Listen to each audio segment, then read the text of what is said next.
pues bueno, el tema del para qué sirven se los voy a dejar a ustedes, así es que me gustaría que fueran redactando en pluma, papel, pues, ¿no? ¿Para qué creen ustedes, insisto, después de la sesión, por supuesto, bueno, casi para terminar la sesión, para qué sirven los derechos humanos? ¿Vale? Bueno, sesión número 4, 23 de febrero 2021. Mi nombre es Jorge Jiménez y pues bueno, el contacto sigue disponible, jjiménez1209@gmail.com. El contacto de la asociación civil en la cual participo es Isonomía D, y por otro lado, pues bueno, ahí tienen tanto el personal como el de Isonomía, en el caso del Twitter, Isonomía D, y pues el personal George09. En el caso del Twitter personal, pues obviamente son todas las opiniones, son a título personal, nada institucional, y pues bueno, vamos a continuar, ¿les parece? Parte de los recordatorios que bien Carla ya les hizo favor de acercar, pues bueno, para quienes van entrando, les recuerdo rápidamente que este curso se está grabando para la plataforma del Centro Educativo del Museo Memoria y Tolerancia. Los micrófonos y cámaras, pues más que deben, ya están en off, ¿no? Y abriremos el espacio como lo han venido observando ustedes cuando levanten su manita, ¿no? Bueno, no la pueden levantar así, la levantan aquí en el espacio que ya saben. Y listo, por favor les pediría mucho orden con el tema de las participaciones. Les agradezco mucho, la verdad es que ha sido sumamente enriquecedor todas las participaciones, sé que se han quedado algunas en el tintero y pues bueno, espero su comprensión siempre por el tema del tiempo. Luego dice aquí, todas las participaciones deben de llevarse a cabo con respeto. Bueno, eso ya lo hemos hecho, mil gracias. En un máximo de 1 minuto y medio para dar oportunidad a la mayoría. De repente tenemos rebeldía en el tema de las participaciones, sé, ¿no? Que traen mucho por aportar, entonces, pues bueno, les pediría que ayúdenme con esto de las participaciones para que se pueda ir más fluido este asunto. Bueno, no más fluido, sino para que se pueda ir conforme a los tiempos y no andar carrereándonos al final. Los avisos parroquiales, pues bueno, les había comentado a razón de esta coordinación y de este equipo que hace la Universidad Iberoamericana en su división de educación continua, junto con el centro educativo a través del Museo Memoria y Tolerancia, o a la inversa más bien, del Museo Memoria y Tolerancia a través del centro educativo. Pues bueno, les hacemos la más cordial invitación a este diplomado que, pues bueno, a bien tengo coordinar y de cual participaré con un módulo que se llama Masculinidades y Derechos Humanos. Entonces, este empieza el 11 de mayo, ahí pueden ver, pues bueno, toda la información y, pues bueno, para mayores informes, pues bueno, métanse a la página que está aquí, ¿no? diplomados.ibero.mx o en el www.mit.org.mx/centro educativo, y ahí verán más información respecto de los diplomados que ofrecemos en conjunto. Este es uno de ellos, por supuesto lo presumo, porque es una creación de la casa, llamémosle así, junto con el profesor Antonio Cíntora, que seguramente algunas o algunos le conocerán, y además con la colaboración de un gran profesor muy joven, pero no menos talentoso, al contrario, el maestro Fausto Lamont, que seguramente quizá algunas o algunos le conocerán por sus alcances también académicos. En fin, bueno, ahí queda esto se va a llevar a cabo en línea totalmente, entonces desde la comodidad del espacio en donde ustedes tengan esta accesibilidad, pues evidentemente ahí podrán llevar a cabo esta conexión. Entonces, pues bueno, el tema está muy interesante. Yo sugiero que si pueden, digo, sé, hay que hacer los esfuerzos a veces de prepararnos y listo. Muy bien. Bueno, objetivo, identificar a profundidad la importancia del conocimiento de tus derechos humanos en el contexto contemporáneo, conociendo los enfoques teóricos que han ayudado a la construcción de su fundamentación, su proceso de desarrollo histórico, quién los protege y descubrir cómo cualquier persona puede actuar en la promoción y reclamo de tus derechos humanos, es decir, convertirnos en esto que se le conoce como agentes de cambio. La mayoría de ustedes y yo seguramente estamos en este espacio, por identificar o por algunas dudas que quizá nos haya generado el tema de los derechos humanos. De entrada, pues bueno, mi papel evidentemente aquí más que como profesor es como acompañante digamos, de conocimientos junto con ustedes. Yo pongo la pauta y los vamos desarrollando en conjunto. Y por otro lado, seguramente más de una o uno de ustedes participará de asociaciones civiles, del propio gobierno. Vaya, en el escenario en el que ustedes se encuentren, créanlo, que el trabajo en temas de derechos humanos es sumamente fundamental e importante, ¿vale? Bueno, la temática que hemos venido manejando es qué son los derechos humanos, siguiente, dignidad humana y el sentido de los derechos humanos. Qué buena charla nos aventamos aquella vez. Y después les dejé una tarea que era el tema de la reforma constitucional del año 2011 en el caso mexicano. Compartíamos con compañeras y compañeras de América Latina sobre esta perspectiva, insisto, de integrar a nuestro derecho nacional, todo aquel concierto del derecho internacional respecto de los derechos humanos. Y el día de hoy hablaremos de este documento que se llama la Declaración Universal de los Derechos Humanos como pretexto del Sistema Universal de Derechos Humanos, ¿no? Constituido por algunos documentos y evidentemente por la Organización de las Naciones Unidas a razón justo de la Carta Internacional de Derechos Humanos, ¿no? En fin, si me permiten entonces, pues bueno, aquí va una primera frase que me gusta mucho de un profesor venezolano, Pedro Niken, y dice lo siguiente, fíjense, los derechos humanos resultan de los sufrimientos que son capaces de infligirse unos a otros los seres humanos, prevalidos de poder y de la fuerza. Ideología universal nacida para encarar la opresión. Quédense con esta frase, porque al final justo les preguntaré ¿qué sentido les haría esta frase? ¿No? Es una cita, por supuesto, de un documento que se llama Los Sistemas Internacionales de Protección de los Derechos Humanos, la perspectiva del acceso a la justicia y la pobreza, pues, ¿no? En fin. Y para variar, pues vamos a comenzar, si me permiten, con un ejercicio. Vamos a la página. Fíjense, si me ayudas, Carla, si eres tan amable, a poner esta página, el www.menti.com, en el chat, así como el código que es 6770314, por favor, si son tan amables. Accedan a y les voy a pedir que me apoyen con su respuesta. Esta respuesta tiene que ver con la pregunta siguiente, que es, ¿qué es el control de convencionalidad? Que más o menos, insisto, fue parte de lo que revisamos la sesión anterior, nada más para darle digamos, una recordada.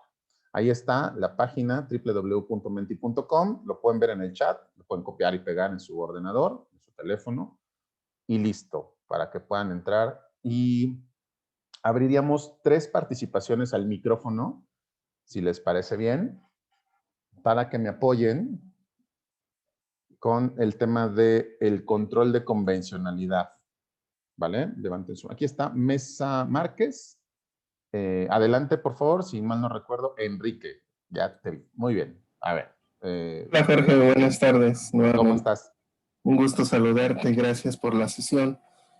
Bueno, en términos llanos, digamos, el control de convencionalidad pues es todo el contraste que las autoridades en el ámbito interno tienen que hacer acerca de las disposiciones que forman parte del ámbito jurídico que dentro de sus competencias tienen que aplicar con los instrumentos de carácter internacional, específicamente con el orden jurídico interamericano, la Convención Americana y los 3 instrumentos vinculantes, además de la Declaración Americana de Derechos y Deberes del Hombre. Digamos, es una figura muy del derecho constitucional americano. Y bueno, hay 2 tipos, digamos, muy rápido. Hay un control de convencionalidad que se desarrolló de manera concentrada, que es el que hace de origen la Corte Interamericana de Derechos Humanos, cuando conoce dentro de su competencia consultiva o contenciosa acerca de la compatibilidad de los actos y de las disposiciones de los estados, miembros del sistema, y otro es el propiamente que realizan inicialmente los jueces, pero a partir de la supervisión de cumplimiento de Hellman, todas las autoridades, incluyendo las administrativas. Gracias.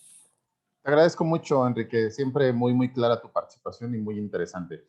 Continuamos con, si mal no recuerdo, por aquí la manita de López González Ivonne. A ver si me ayudan con el micro para Ivonne.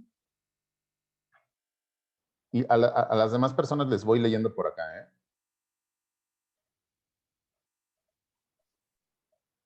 A ver, Ivonne, no sé si ya puedas abrir tu micro. Sí, ya, listo. Muchas gracias. Buenas tardes a todos y a todas. Gracias.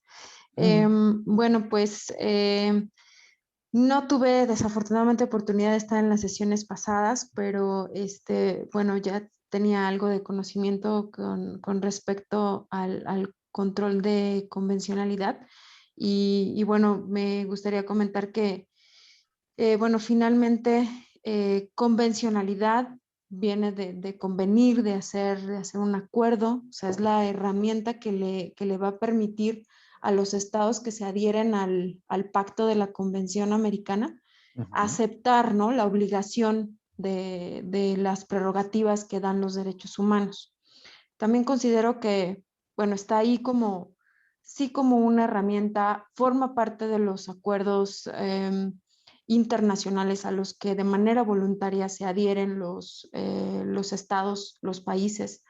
Y aunque en su definición la podemos encontrar como esta, digamos, este instrumento que permite concretar esa obligación ante los derechos humanos, finalmente creo que todavía está muy ahí como eso, como una herramienta que no, que todavía como que no adquiere ese carácter de compromiso, ¿no? O sea, finalmente los estados que aceptan de conformidad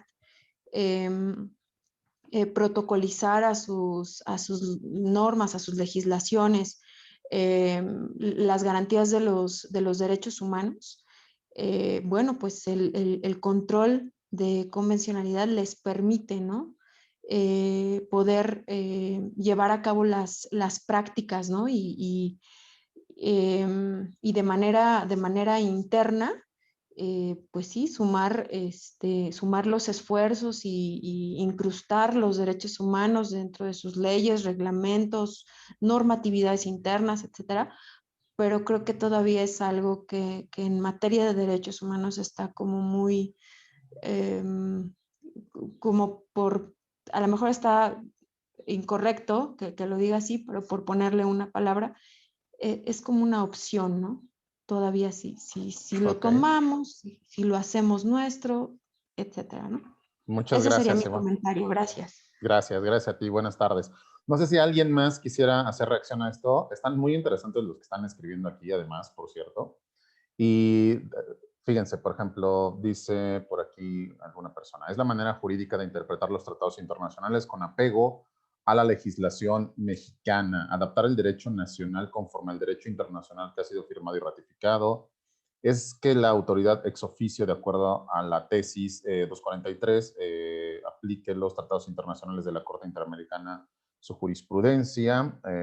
Es la manera en que cada estado se le obliga la garantía de derechos humanos a toda persona. El control de convencionalidad se entiende como la herramienta que permite a los estados concretar la obligación de garantía de los derechos humanos en el ámbito interno a través de la verificación de conformidad con las normas y prácticas nacionales, supongo que debería decir aquí. Es la garantía de acceso a la justicia como una herramienta eficaz y obligatoria para los jueces para hacer efectivos los derechos. Recuerden que hay otros principios que ahora los vamos a retomar para que quede más claro.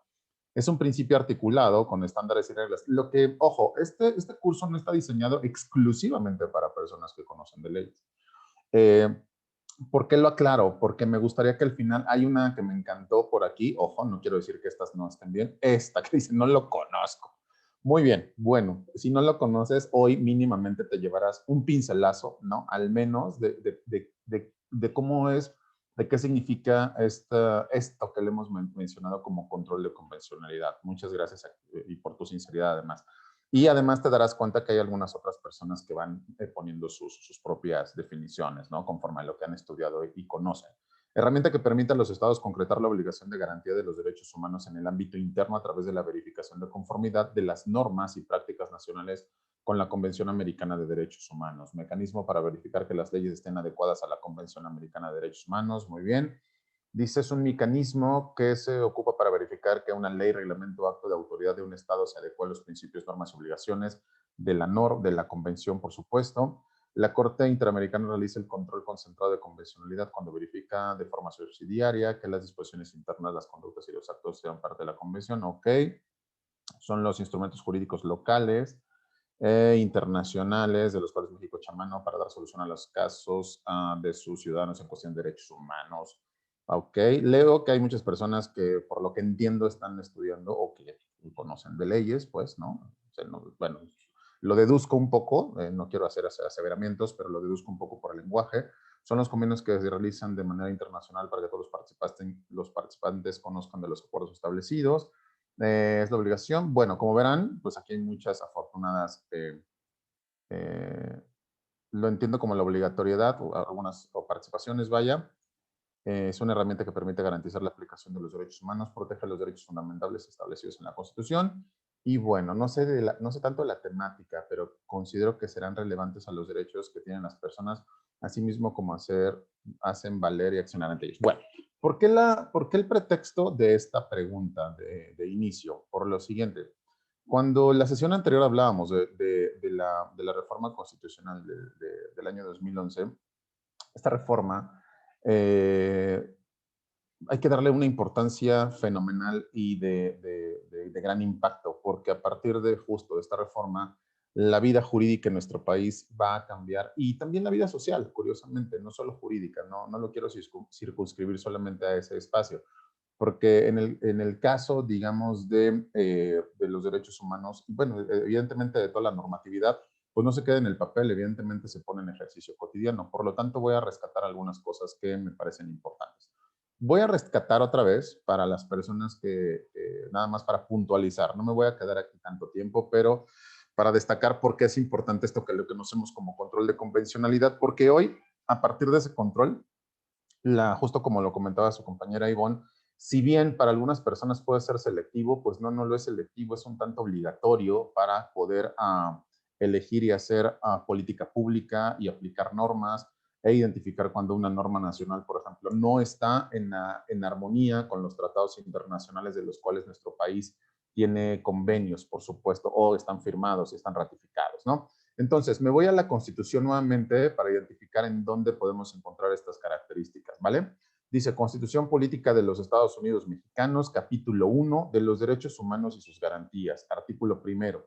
En los Estados Unidos Mexicanos, todas las personas gozarán de los derechos humanos reconocidos en esta Constitución y en los tratados internacionales de los que el Estado mexicano sea parte. Por lo tanto, aquí recordarán que lo que decíamos es que en materia de derechos humanos, la Constitución y los derechos humanos están a la par, llamémosle así, y lo que vienen a hacer esos tratados internacionales es venirse a sumar a aquello que ya tiene la Constitución. Por lo tanto, la selectividad o la electividad que tiene o las opciones que hoy tiene el sistema judicial en materia de derechos humanos bajo su observancia son múltiples, no solo los nacionales.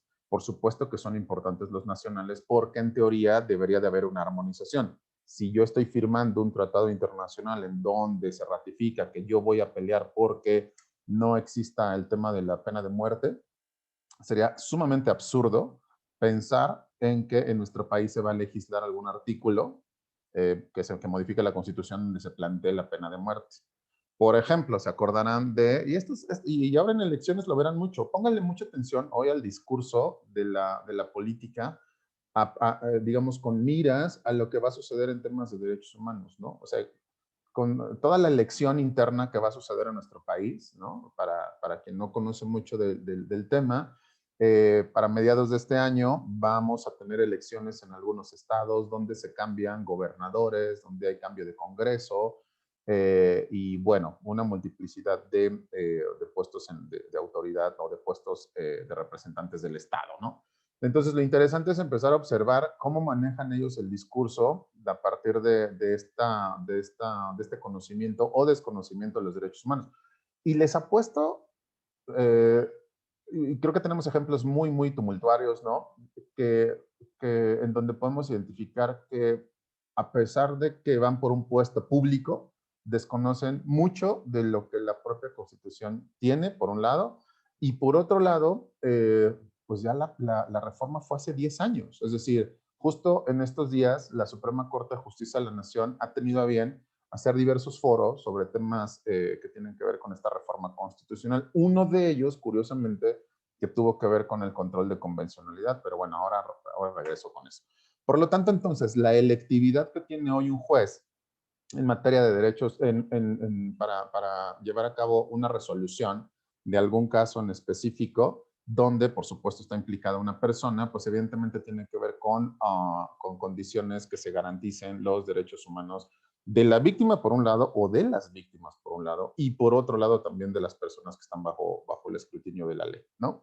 Por lo tanto, entonces, la electividad que va a tener el juez es, insisto, no solo lo que exista en los códigos locales y nacionales, sino que tiene que observar hacia afuera. Lo que tiene que observar es qué hay en los tratados internacionales que México ha ratificado, por ejemplo, del sistema interamericano, y si uno de ellos se contradice, ¿no? Y si favorece más digamos, la aplicación de la norma internacional, pues evidentemente se le puede aplicar. Por lo tanto, es un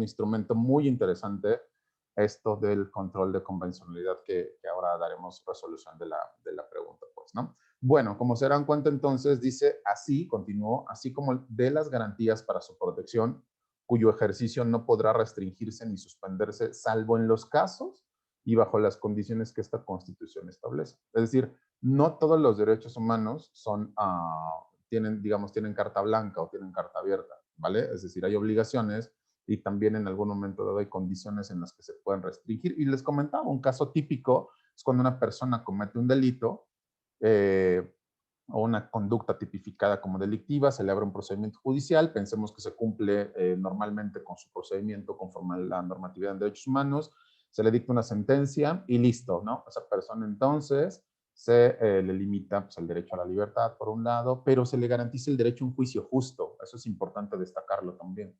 Ahora, todo el sistema político del día de hoy, o todo el sistema del Estado el día de hoy, tiene que estar sí o sí bajo este manto de la perspectiva de derechos humanos. Es muy interesante observar eso. Entonces, por eso les decía, ¿no? Una de las herramientas que viene, por ejemplo, plasmada a razón de esa reforma es esta, ¿no? La interpretación conforme, que está sumamente vinculada con esto que les decía del control de convencionalidad. No se preocupen para quien está poniendo cara de what, ¿de qué me está hablando Jorge? Ahora vamos a acabar de resolver eso.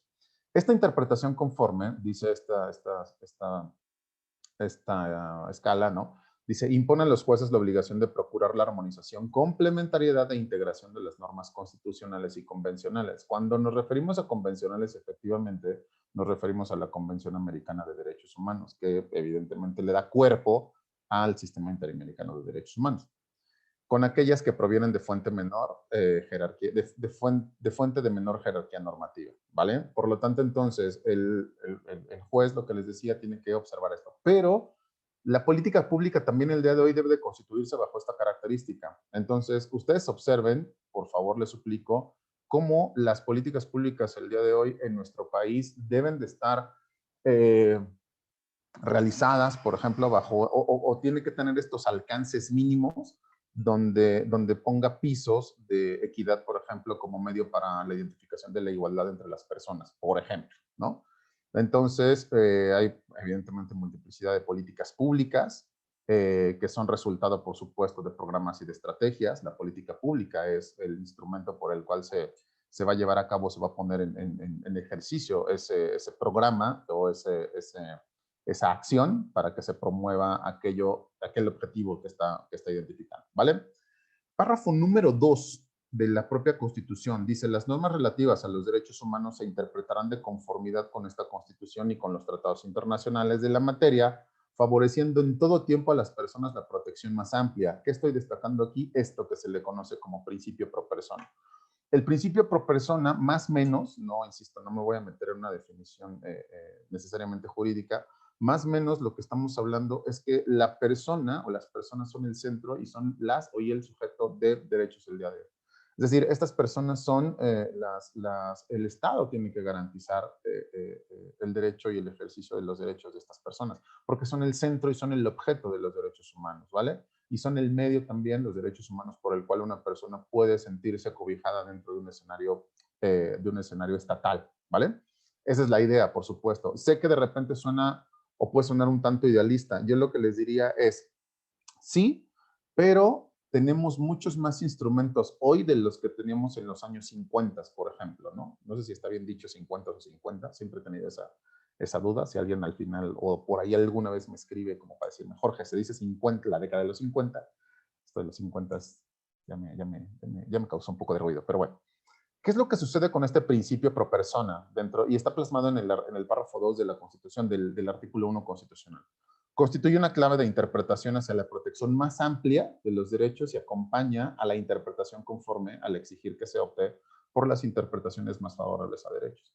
Por lo tanto, si la norma o la electividad o la selectividad que yo como juez voy a realizar le conviene más a la persona si aplico un artículo de un tratado internacional, pues por supuesto que entonces estaré haciendo un ejercicio de control de convencionalidad sin mayor problema. Porque entonces estoy haciendo esta armonía. Lo que tengo acá no le favorece tanto, pero lo que tengo acá sí. Entonces me parece que hay una complementariedad muy interesante. Es decir, vamos a esta parte, fíjense.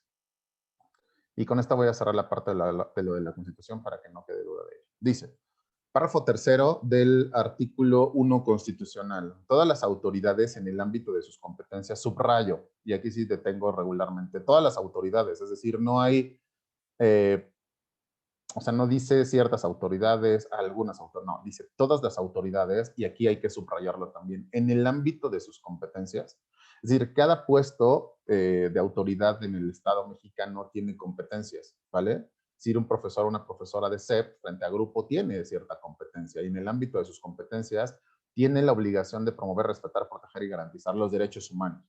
Por ejemplo, el que les gusta, el Ministerio Público en el ámbito de sus competencias tiene la obligación de promover, respetar, proteger y garantizar los derechos humanos. Sé que muchas y muchos estarán pensando, ay, Jorge, nunca te has dado una vuelta por el Ministerio Público. Créanme que los conozco y bastante, no bastante bien, pero sí tengo idea de lo que estamos diciendo. O sea, créanme que sí, ¿no? Y sé de lo que sucede dentro de los ministerios públicos también, el tema de la corrupción, que es durísimo, ¿no? Pero bueno, y decíamos, por ejemplo, ¿quién les gusta? Una persona que participa dentro de la comisión de búsqueda, por ejemplo, dentro de la Comisión Nacional de Búsqueda, que se dedica en teoría, se dedica a buscar personas en desaparición, ¿no? También en el ámbito de sus competencias, tiene la obligación de promover, respetar, proteger y garantizar los derechos humanos.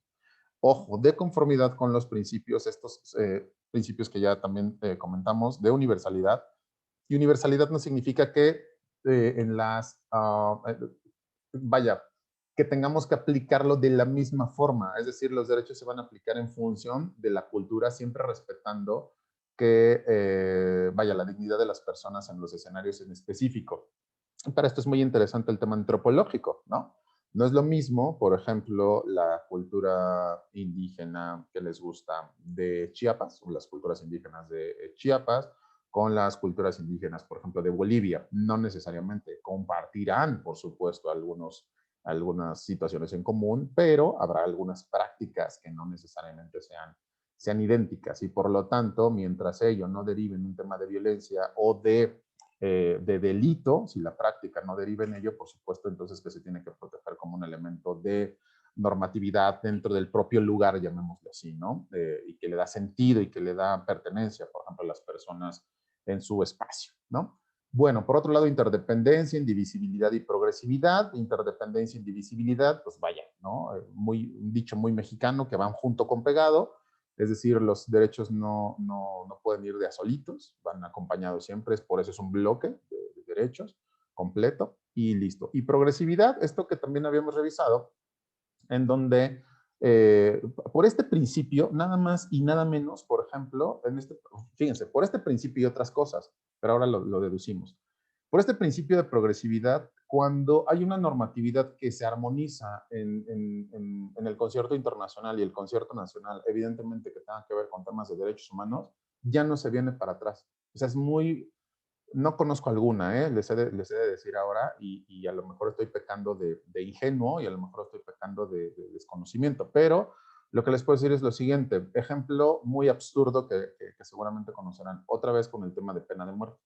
Para muchas personas, cuando de repente hay delitos de alto impacto sumamente fuertes, ¿no? Y que a lo mejor tiene que ver con nuestra propia familia o algo por el estilo, puedo entender perfectamente bien cuando alguien, y me lo han planteado, en el aula me lo han planteado, en el propio museo me lo han planteado, víctimas, por ejemplo, de personas que han perdido, o que no han perdido, les han asesinado a algún familiar, o a una hija, o les han desaparecido un hijo y demás. ¿Cómo hablamos de respetar, por ejemplo, la vida de la otra persona, ¿no? Por ejemplo. Y entonces tenemos que asistir a que el Estado mexicano, un Estado democrático y de derecho, el bien jurídico tutelado número 1 es la vida. Por lo tanto, entonces, una persona cuando comete un delito, vaya, el delito que ustedes gusten y manden, tiene derecho a un juicio justo, tiene derecho a que, bueno, que se le respeten sus derechos y su integridad y demás, porque el Estado en teoría estará determinando que esa persona que cometió esa conducta típica, antijurídica y culpable, tendrá que ser procesado o procesada en el caso y tendrá que regresar con este escenario que se le conoce como de reinserción social. Muchas personas sé que me van a decir, y también conozco las cárceles, me van a decir, Jorge, no manches, en el sistema penitenciario, lo que menos sucede es la reinserción social. Sí, por supuesto, lo identifico perfectamente bien.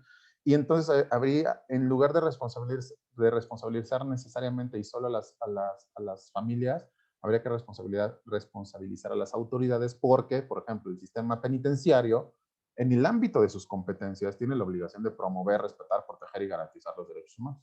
Entonces, por ejemplo, en el tema de la pena de muerte, como en algún momento dado un partido político en nuestro país, el Partido Verde, hay que decirlo, ¿no?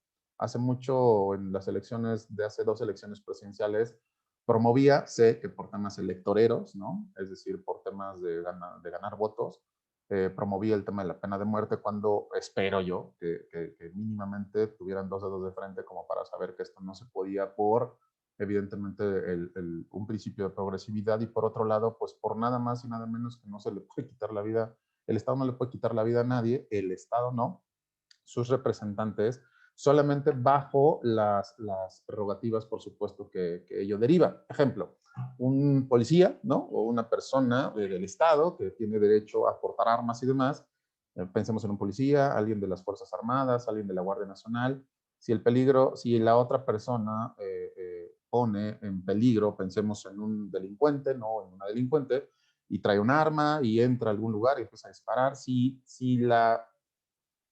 digamos, si el peligro, si esa persona tiene que disparar y en ello le va la vida al delincuente, pues bueno, tendrá que observarse bajo las competencias que tiene el oficial para haber disparado.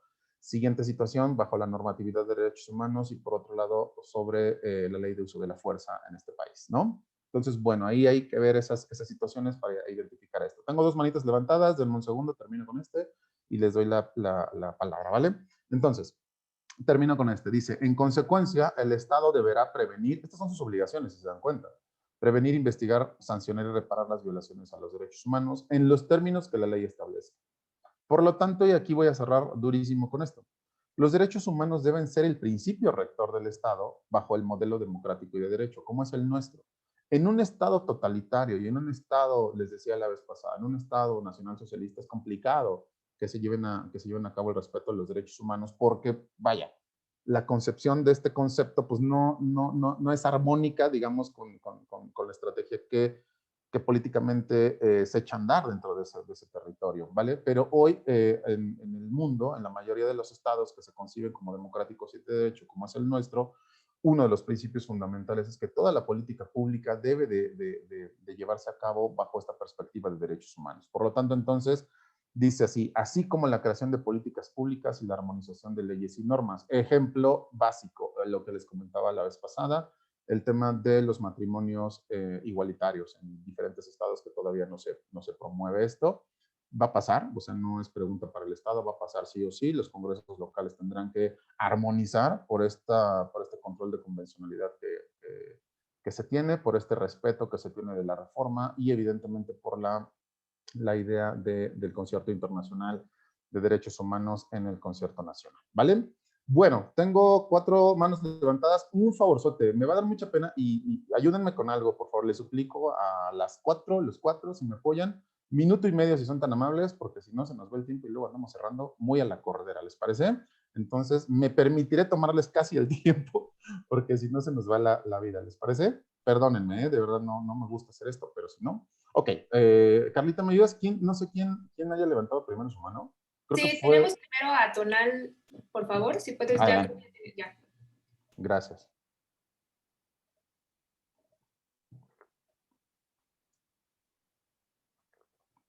Adelante, adelante.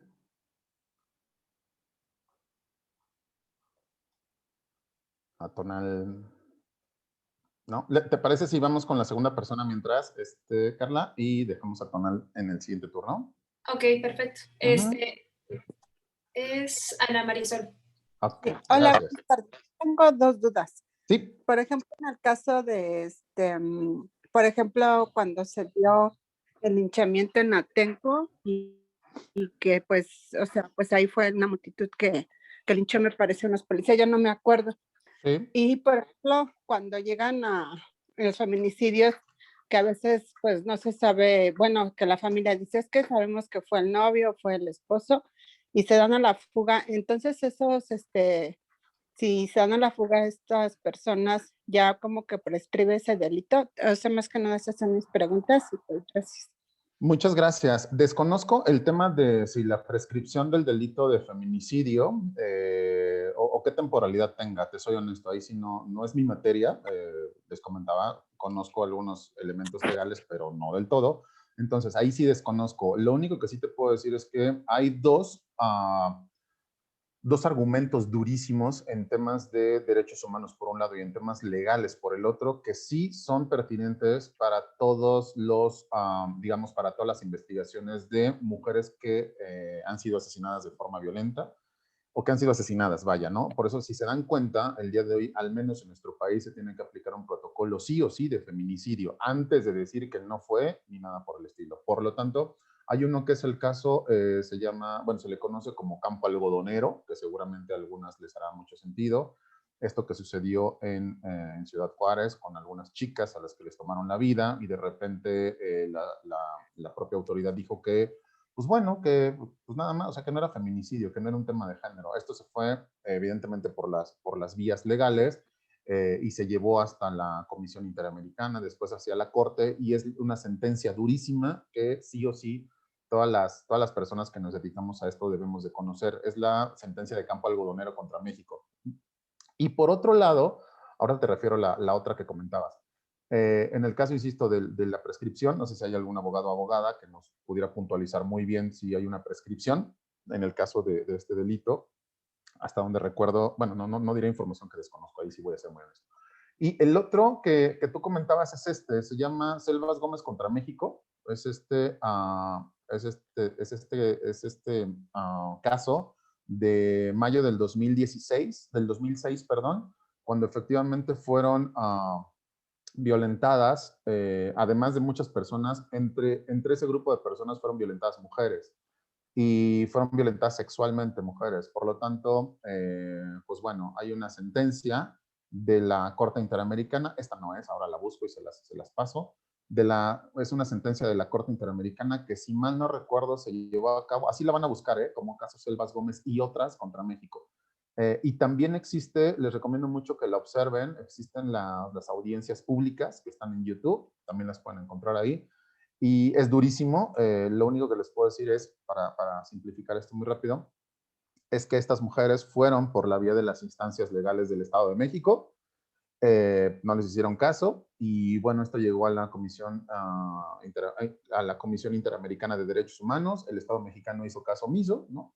Y se fue a la Corte Interamericana de Derechos Humanos, donde se le sentencia a México a hacer reparación del daño, entre otras, de costas y gastos, a brindar, por ejemplo, apoyo psicológico y en el caso para algunas personas psiquiátrico. Algunas chicas que estaban estudiando, por ejemplo, dentro de la reparación del daño, además, se dice o se sentencia que se les otorgue una beca para que acaben sus estudios y, bueno, múltiples situaciones. Es durísimo ese relato. Todos los relatos de las víctimas en la Corte Interamericana son durísimos, ¿no? La verdad es que esta a mí me duele mucho, me conmovió mucho y además porque no era no era yo tan adolescente, ya más o menos le había revisado estas cosas, ya le entendí un poco y fue durísimo aquellas imágenes donde estas mujeres fueron violentadas sexualmente y bueno, creo que sería mi comentario de ella. Otra pregunta rápida. No me acuerdo si en ese sexenio estaba Calderón o No. Ay, Era el presidente de la República, era Vicente Fox, todavía, porque el cambio seccional, recuerdan que empieza en diciembre y en ese momento sí, era mayo, iba de salida y el gobernador del Estado de México era Enrique Peña Nieto. Y, qué bueno que lo voy a aclarar también, las sentencias de la Corte vienen al Estado mexicano, no vienen o sea, no se sentencia, no es una corte penal y no se le sentencia a una persona, se le sentencia al Estado mexicano. Lo que le está diciendo más o menos es, a ver, la regaste, mi rey. tienes que volver a revisar estas cosas porque no es como tú lo dijiste. Yo tengo ya elementos, yo Corte Interamericana, ya tengo elementos para observar que efectivamente lo que están diciendo las personas no se llevó a cabo como tú lo dijiste. Entonces hay una contradicción y evidentemente se tiene que sostener con pruebas. No es sencillo llegar hasta la Corte, ¿eh? No es nada sencillo llegar hasta la Corte. Dense cuenta de algo, nada más. Esto sucedió en el año 2006 y la sentencia salió hasta el año 2018. No es culpa de la Corte también, ¿eh? Primero hay que observar que es culpa de las autoridades mexicanas la no celeridad de la justicia, ¿vale? Gracias. A ti, Marisol. Voy con 2 personas más. Sería, no sé si quién andaba por ahí, en el orden en el que estábamos, disculpen. Es Rafael, por favor, si nos... Ok, Hola, bueno. minuto y medio, mi querido Rafa, por favor. Nada más rapidísimo, maestro. Sí, nomás quiero hacer una breve corrección. No es la tesis en contradicción diagonal 243, es la 293 que hace la Corte y que con base en ella ya manifiesta que las tesis y los casos que la Corte Interamericana, sea o no sea parte del Estado mexicano, las podrá acatar o las podrá llevar a cabo también el Estado mexicano. También son vinculantes para el Estado mexicano. Y esta misma tesis le da la entrada a esa misma Corte Interamericana. Sería todo, maestro. Gracias. Te agradezco muchísimo, mi querido Rafa. Tienes toda la razón. De hecho, aquí en el buscador la tenía a la mano. Es esta. Es la contradicción de tesis. Tienes todísima la razón. Gracias por el dato. 293. Dice entre las sustentadas, bueno, esta es de la Suprema Corte de Justicia, como verán, efectivamente, esta hay que leerla, ¿no? Tiene datos durísimos también. Digo, ahorita no me voy a quedar leyéndola, pero es importantísimo este dato que comenta Rafa, ¿vale? Y efectivamente, esta es la contradicción de tesis 293, ¿vale? Efectivamente. Ahí búsquenla, así como está. Veanla, luego me la digo, ¿vale? Mil gracias, Rafa. Y voy con la última persona que está en Israel, por favor. Ok, minuto y medio, mi querido Israel, por favor. Buenas tardes, profesor. Yo más bien quisiera hacer como una reflexión más que al Estado, hacia la sociedad civil, porque la otra vez estaba comentando que el gobierno es el que violenta los derechos humanos, los desea tal vez un particular o a una persona. Pero entonces yo me pongo a pensar que nosotros como sociedad somos como una parte metamorfósica, por así decirlo. Por ejemplo, exigimos que se respeten los derechos de los homosexuales, de todos estos LGTB, quién sabe más, pero cuando una persona paga su daño o un delincuente paga su culpa a través de una pena punitiva que le lleva a ser sentenciado a pagarla dentro de una cárcel, a la hora de salir, nosotros como sociedad le lesionamos en su dignidad, lesionamos su derecho de dignidad porque lo señalamos, porque todavía lo seguimos juzgando. Entonces yo creo que más bien aquí tendría que también tener como una responsabilidad del Estado como para educar a la sociedad de que si la persona que ya pagó ahora sí su delito, pues sale como una persona nueva, supongamos, digamos, no porque habrá gente que se especialice, pero habrá gente que en verdad sí tenga como el deseo de cambiar, pero nosotros somos los mismos que lesionamos o los orillamos a volver a delinquir, ¿no?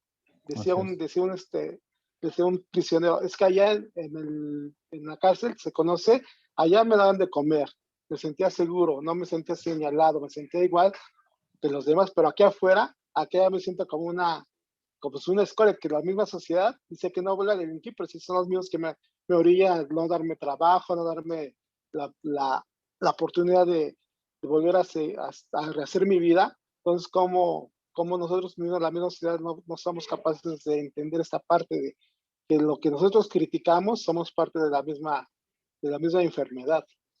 Muchas gracias, Isra. Sí, me parece importante y me hiciste recordar a, no sé si algunas personas ya lo hayan visto, seguramente sí. Hay no sé si llamarle documental, desconozco si los documentales tienen estrictamente una temporalidad, o sea, vaya, de tiempo, pues, de duración más bien. Pero bueno, le llamaré así, dura como 20 y tantos minutos, búsquenlo, se llama El Túnel, ¿no? Y todavía sale por ahí Germán Dehesa, es muy interesante eso.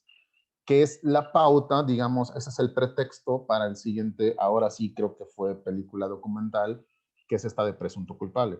Mi reflexión sería como la siguiente en torno a esto para darle salida a lo que tú comentas también. Uno, La sociedad, por supuesto, tiene obligaciones, ¿no? Sí, tienes toda la razón.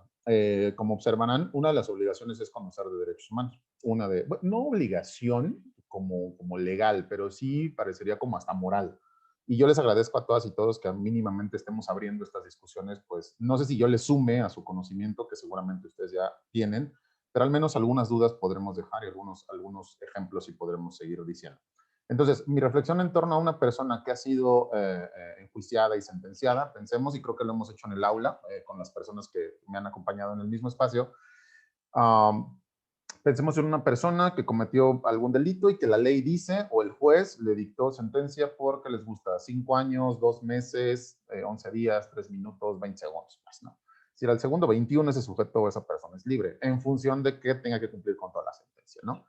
Bien o mal, habrá un juicio seguramente desde afuera, y esto lo noto mucho con los adolescentes, fíjense, es muy recurrente este pensamiento con los adolescentes, de que, por ejemplo, un adolescente en nuestro país, solamente, adolescente quiere decir que está o sea, que es antes de los 18 años, y que puede alcanzar una sanción penal, si se me permite el término. Desconozco si hoy el término es sanción, creo que no se le conoce como sanción. Estoy recordando, discúlpenme porque lo agarré como de rápido, pero bueno. Pensemos, y disculpen si estoy utilizando mal el lenguaje, pensemos en una sanción para una persona adolescente que cometió un delito y tiene 16 años o 17. Esa persona cometió el delito, por ejemplo, de feminicidio. Y esa persona tiene que pasar, se le puede, la temporalidad más larga que puede pasar por ese delito, que es el delito de homicidio, o en el caso feminicidio, es de 5 años con la limitante de libertad, pues, ¿no? Y entonces para muchas familias, y es muy normal y es muy común, ¿no? Y tengo un caso que se los puedo referir, ella la conozco, se llama Sacrisanta Mozo Rendón, la pueden buscar en Facebook, y a ella le asesinaron a sus hijos, pues, ¿no? Y entonces me decía, Jorge, ¿de qué justicia me hablan? Cuando a mis hijos, por ejemplo, la asesinaron, o a mi hija la asesinaron, por ejemplo, a sus 2 hijos, por cierto, ¿no? Y de repente, bueno, su hija es su hijo. Y de repente a la persona que los asesina tiene 17 años, le avientan 5 y evidentemente ese sujeto o esa persona va a salir. Ahora, justo un poco en la reflexión y para no divagar, para regresarme al escenario que estábamos trabajando, cuando una persona es puesta en una institución privativa de la libertad, llámese para adolescentes o llámese para adultos, lo que va a suceder ahí es que el sistema penitenciario, como se darán cuenta, está basado en el artículo 18 de nuestra Constitución. Podrán observar ustedes que dice que está basado en temas de derechos humanos, que les van a dar educación, trabajo y demás. Ahora, punto número 1, es obligación de la institución que esas personas, en teoría, yo las saqué de la sociedad para meterla aquí, para que reflexionara y para ponerle una sanción, ¿no? Por lo que hizo, que no está, digamos, evaluado legalmente de una forma válida en la sociedad, en la comunidad. Pues. Es decir, cometió un delito, ya lo meto acá, y entonces el juez decidirá, le pongo 3 años, 5 meses, 2 días, en el caso, o lo que la sanción determine. Y uno de los ejemplos que yo ponía siempre es, cuando esa persona sale, pensemos en un sujeto que tiene 24 años, 25, o la edad que sea, pues, ¿no?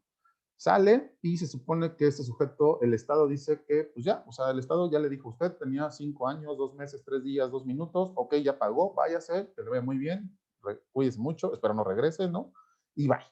El sujeto sale y pensemos que se arma un buen currículum, pensemos que era un ingeniero y cometió un fraude, ¿no? Un fraude electrónico. Y de repente este sujeto va y le toca a la Secretaría que les gusta de la Función Pública o a la Secretaría de Seguridad Pública y les dice que quiere trabajar en la Secretaría de Seguridad Pública. Mi pregunta sería, ¿lo tendría que aceptar la Secretaría de Seguridad Pública? Y fíjense qué interesante, porque desde la perspectiva legal, claro que tendría los elementos para decirlo. Ahora, fíjense en otra cosa. Cuando una persona sale de prisión, lleva marcadas 2 improntas. Una, cuando en las empresas, que también es un tema antiderechos o violatorio de derechos humanos, cuando piden la carta de no antecedentes penales. O sea, la carta de no antecedentes penales o sea, no te garantiza nada, pues, ¿no? Y lo único que estás haciendo ahí, fíjate, qué interesante, porque ahora, por eso te digo que mi reflexión va por ahí, es mucho más amplia, pero ya la voy a acordar, porque si no, no voy a avanzar. La carta de no antecedentes penales lo que te va a generar son 2 elementos. Uno, que a ti como empresa o Estado, pensemos que es el Estado, y el Estado le va a pedir a la persona, tráigame su carta de no antecedentes penales, y la persona le va a decir, pues es que yo ya cometí un delito, entonces, entonces usted ya no puede trabajar conmigo.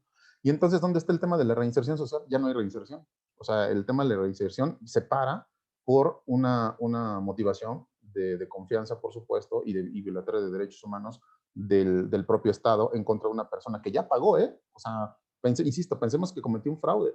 Ya pagó el fraude con lo que la ley le marcó. Él no inventó la ley, el ingeniero no inventó la ley. Ya pagó, ya salió, y entonces pues ya no le debe nada de Estado. ¿Por qué se le sigue persiguiendo? Mi pregunta sería esa. ¿Por qué esa persona se le sigue persiguiendo, digamos, de manera moral? Porque esta moralidad es la que yo les comentaba, ¿no? Pues usted ya estuvo en la cárcel, entonces usted ya es basura. Pensémoslo así, lo digo con mucho respeto, por supuesto, ¿no? Es decir, esto que el propio Zygmunt Bauman dice en este gran libro que se llama, se me fue, lo tengo por aquí en la mano, aquí está, un tantito, aguanten, es este, aquí está, miren, se llama Vidas desperdiciadas, la modernidad y sus parias, ¿no? En fin, sería un tanto mi reflexión de lo del tema de la sociedad. En fin, voy a avanzar si les parece.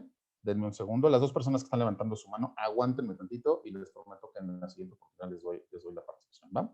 Bueno, vamos con esto entonces para ir cerrando este punto, y dice lo siguiente. El control de convencionalidad es una doctrina jurisprudencial. No hay una definición en específico, ¿eh? No existe una definición en específico. Todo esto se ha venido construyendo a razón de justo de la jurisprudencia que existe dentro de la Corte Interamericana de Derechos Humanos y de lo que va resolviendo también la propia Suprema Corte de Justicia. ¿Vale? Decía entonces, el control de convencionalidad es una doctrina jurisprudencial desarrollada por la Corte Interamericana de Derechos Humanos. Establece una obligación internacional a cargo de todas las autoridades del Estado de velar porque la promoción, interpretación y aplicación de las normas nacionales se respeten y garanticen conforme al Corpus Juris Internacional. Vaya, esta evidentemente yo la tomé de algunas charlas que iba viendo con especialistas en temas de control de convencionalidad, y todo el mundo refería a lo mismo. No existe un tema, o no existe necesariamente la definición, así como no existe la definición en derechos humanos, tampoco existe la de control de convencionalidad.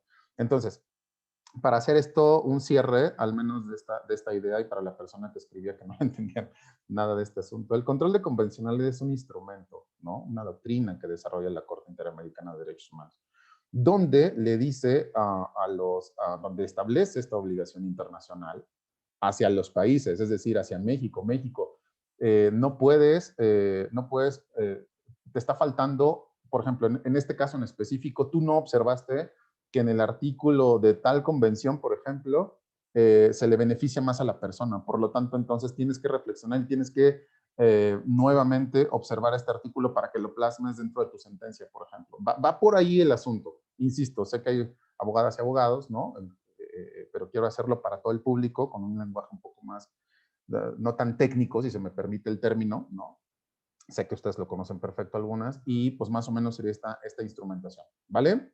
Entonces, vámonos a lo que sigue, dejando esto de lado. Por cierto, el control de convencionalidad, pues, por supuesto, es derivado de los tratados internacionales. Y, por supuesto, la idea es interpretar la norma y que no se vulneren derechos humanos. Interpretar la norma, por supuesto, nacional en armonización de la internacional. Si la norma nacional está en contraposición de la internacional, por supuesto que tengo elección de aplicar la norma internacional, ¿vale? Bueno, seguimos. Para el 10 de diciembre de 1948, mediante la resolución de Asamblea General número 217, número 3, los Estados de Naciones Unidas aprobaron y proclamaron la Declaración Universal de los Derechos Humanos. Una vez aprobado el texto, la Asamblea pidió a todos los países miembros que divulgaran lo más ampliamente posible la declaración. Vamos a abandonar un poco y vamos a subirnos al Sistema Universal de Derechos Humanos, si me permiten, ¿vale? Para que vayamos viendo desde dónde lo vamos a arrancar. Esta foto, como ya la conocen muchas y muchos, ¿no? Es de Eleanor Roosevelt, y es donde está enarbolando este gran documento que ustedes y yo conocemos como la Declaración Universal de los Derechos Humanos. En algunas fotografías medio fakes, y que alguna vez yo caí en esa trampa, fíjense, cuando está en español dice Declaración Universal de los Derechos del Hombre. No, no es Derechos del Hombre. Léanla literal en inglés, es Derechos Humanos, y listo, ¿no? O sea, no es Derechos del Hombre. En fin, y entonces la idea de este documento es el siguiente. Fíjense, a partir de la declaración, a partir de esta declaración, se formaliza el Sistema Universal de Derechos Humanos. Estos derechos son propios de todas las personas por igual, sin exclusiones ni discriminaciones de ningún tipo. En esta parte, digamos, vamos a hacer la diferencia entre el sistema universal y el sistema regional, ¿vale? Para que nos vaya quedando claro. Todo lo que hemos venido hablando, por ejemplo, la mayoría de lo que hemos venido hablando de control de convencionalidad atiende a un documento que es parte del Sistema Interamericano de Derechos Humanos al cual pertenece México y la gran mayoría de los países latinoamericanos, que es la Convención Americana de Derechos Humanos. De la Convención Americana, vamos a ponerlo otra vez en perspectiva. Tenemos un sistema que es el sistema internacional que se rige por la Organización de las Naciones Unidas. Y tenemos un sistema regional. El sistema regional al que pertenece nuestro país es el Sistema Interamericano de Derechos Humanos. Y ese sistema está creado por la Organización de los Estados Americanos, o lo que es lo mismo la OEA. Ahora les pongo un esquema, no se preocupen, está más adelante, pero les adelanto. Y de ese sistema interamericano de derechos humanos se derivan dos instituciones importantes. Uno, la Comisión Interamericana de Derechos Humanos y por otro lado la Corte Interamericana de Derechos Humanos. De esa corte salen sentencias y esas sentencias se vuelven jurisprudenciales para todos aquellos países que reconocen digamos, la validez de la convención y de la comisión en su propio territorio. Va por ahí el asunto. Regreso. México le dice a la Organización de los Estados Americanos, te reconozco, pero además firma la Convención Americana de Derechos Humanos, pero además reconoce evidentemente todo lo que deriva de ella, que es la Corte y la Comisión. No todos los países reconocen a la Corte, hay que decirlo. Desde esa perspectiva es bueno que México la reconozca, porque lo que va a hacer la Corte es visibilizar internacionalmente hablando y a voz pública lo que en nuestro país viene sucediendo. Es decir, no se va a guardar la Corte, no se va a guardar nada. Entonces, pues bueno. Y esas sentencias que hace la Corte van a aplicar para todos los países. Justo algunos de sus compañeros ya comentaban de, por ejemplo, el caso Hellman. Hay algunos otros casos, por ejemplo, hay uno que yo he estudiado muchísimo, que es el de Atala Rifo, en el caso chileno, cuando se le hace discriminación, por ejemplo, a esta mujer por el tema de su práctica amorosa con otra mujer, ¿no? Teniendo hijas, ¿no? En fin. Y esas todas se vuelven jurisprudenciales. ¿Qué significa jurisprudencial? Si se me permiten abogadas y abogados, es como, llamémosle así, sí, a ver, voy a tratar de hacer un ejemplo muy, no tanto, ¿no? Un ejemplo. Aquí tengo un caso, ¿no? Y entonces, este caso se parece a aquel que resolvió la Corte con la sentencia Atala Rifo contra Chile. Entonces yo puedo seleccionar, yo como juez mexicano, puedo seleccionar parte de aquella sentencia para integrarla o para resolver el problema que yo estoy teniendo nacional. ¿Por qué sí lo puedo poner hasta por escrito? Porque yo, México, y yo como autoridad soy parte de este sistema, de este Estado, que reconoce la representación y la participación del Sistema Interamericano de Derechos Humanos en mi país. ¿Sale y vale? Va más o menos por ahí para que ya vayamos como sumándole un poco de dudas al tema. ¿Va? Bueno. Pero ese es el sistema interamericano. Vamos a hablar de dónde viene la declaración. Y fíjense, dice lo siguiente. ¿Los derechos son universales? Pues sí, a razón de esto. Fíjense, dice la Conferencia Mundial de Derechos Humanos, Viena, 1993. Todos los derechos humanos son universales, indivisibles e interdependientes y están relacionados entre sí. La comunidad internacional debe tratar los derechos humanos en forma global y de manera justa y equitativa. Cuidado con esto de equitativo, porque equitativo no es igual a igual. En pie de igualdad, mire, burro digo, en pie de igualdad y dándoles a todos el mismo peso. Debe tenerse en cuenta la importancia de las particularidades nacionales y regionales. Subrayo, debe tenerse en cuenta la importancia de las particularidades nacionales y regionales. ¿Qué significa esto, compañeras y compañeros? Que todos los derechos son universales, pero con la importancia de la particularidad nacional y regional, así como los diversos patrimonios históricos, culturales y religiosos, pero los estados tienen el deber, sean cuales fueren sus sistemas políticos, económicos y culturales, de promover y proteger todos los derechos humanos y las libertades fundamentales. Fíjense lo interesante de esto. Si bien, por un lado, los derechos humanos son universales bajo la Declaración Universal de los Derechos Humanos, Estamos diciéndole al Estado, tú eres el que debe de garantizar esa universalidad en aras, digamos, de las particularidades de tu propia región y de tu propio contexto, ¿vale? Entonces, ¿por qué este concepto de universalidad de repente se habla mucho como de, ¿a poco los mismos derechos se aplican? Sí, pero con estos debidos contextos. ¿Vamos bien? Ok, seguimos. Ahora sí vamos a lo que les comentaba. Parte de cómo está diseñado el sistema universal de derechos humanos está integrado a razón del derecho internacional de los derechos humanos, integrado en la Organización de las Naciones Unidas. Fíjense.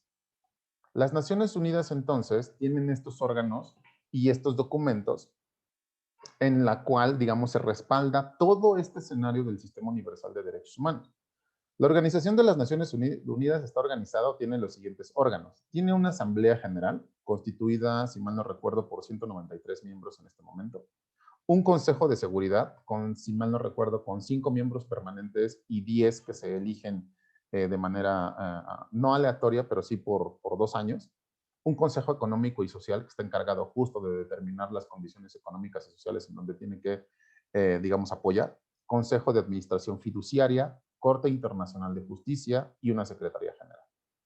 En el caso de las Naciones Unidas y los derechos humanos, parte del cuerpo, y ojo, parte, porque son muchos documentos, de verdad que son muchos, dice lo siguiente: existe obviamente la Declaración Universal de los Derechos Humanos, existe el Pacto Internacional de Derechos Económicos, Sociales y Culturales, Pacto Internacional de Derechos Civiles y Políticos, Protocolo Facultativo del Pacto Internacional de Derechos Civiles y Políticos, Segundo Protocolo Facultativo del Pacto Internacional de Derechos Civiles y Políticos destinado a la abolición de la pena de muerte. Aquí hay algo en específico.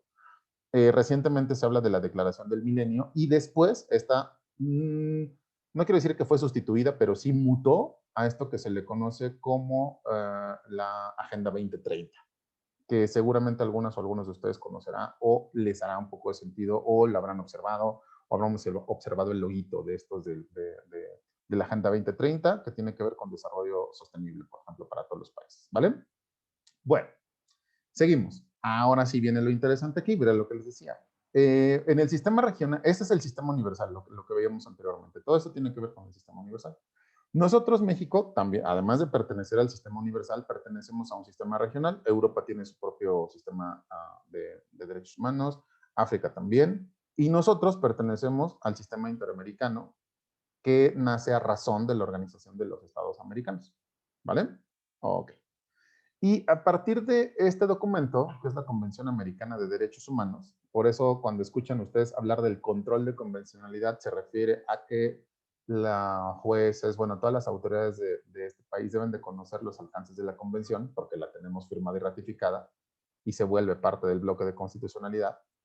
Entonces lo que vamos a identificar es que hay dos escenarios interesantes. Uno, la Comisión Interamericana de Derechos Humanos y otro, la Corte Interamericana de Derechos Humanos. ¿Cómo llego hasta allá? Cuando en mi país ya no hay respuesta o ya se agotaron todas las instancias en teoría posibles para resolver un caso, puedo acceder yo al tema de la Comisión Interamericana de Derechos Humanos. El caso de estas mujeres de Atenco, evidentemente, y otros más, ha sido así. Para que se mete primera revisión. No es sencillo que la Comisión Interamericana de Derechos Humanos acepte un caso. Lo primero que va a ver o lo primero que va a revisar es cómo está la situación en el país y cómo está el caso en específico. Pensemos que se acepta. Evidentemente lo aceptarán, harán las recomendaciones pertinentes al Estado parte, en el caso a México, y listo. Y a continuación, entonces, pasará un lapso, si no mal recuerdo, entre 3 y 5 años aproximadamente, entre que se le dé celeridad y respuestas a lo que la comisión en sus recomendaciones está solicitando. Si el Estado parte hace caso omiso, como ha sido el caso de México en algunas características, lo que va a suceder a continuación es que lo puede atraer o la propia comisión. No, un caso no puede llegar directo a la Corte Interamericana de Derechos Humanos, tiene que pasar esta vía. Y enseguida entonces llegará a la Corte Interamericana de Derechos Humanos y ahora sí, si mal no recuerdo, la Corte sesiona entre 4 y casi 4 veces al año. Entonces, y por obvias razones, pues se carga mucho trabajo y por lo tanto tienen que resolver sentencias, ¿vale? Entonces, bueno, ahí está como el caminito, la Corte Interamericana de Derechos Humanos, ¿no? Que pertenecemos al sistema que como mexicanas y mexicanos pertenecemos, y algunos otros países, por supuesto, de América Latina también, ¿no? Es decir, si se dan cuenta del camino, este es el sistema regional, y vamos a ponerlo así.